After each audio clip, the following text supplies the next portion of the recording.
Did you know that a Kia EV6 had a frunk? If you didn't, check out this video.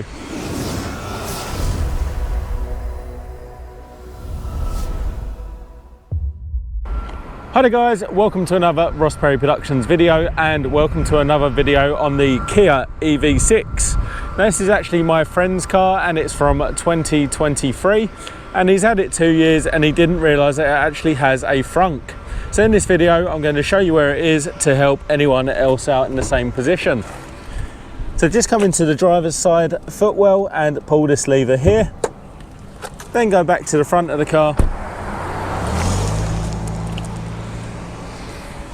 Just below the Kia badge, put your hand in there and lift up the bonnet by pushing that lever there to the left. And then this is why you got confused.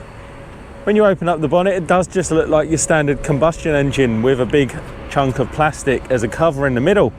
But this is actually your frunk. Put your hand in below the EV badge and there we go. So it's actually quite spacious.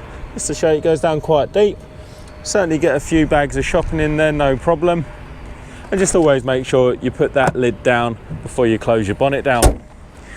So there you go, a nice, quick, simple video for you today. If you found that video interesting or helpful, please do give it a thumbs up, leave me a comment down below, check out some of my other videos and subscribe to my channel.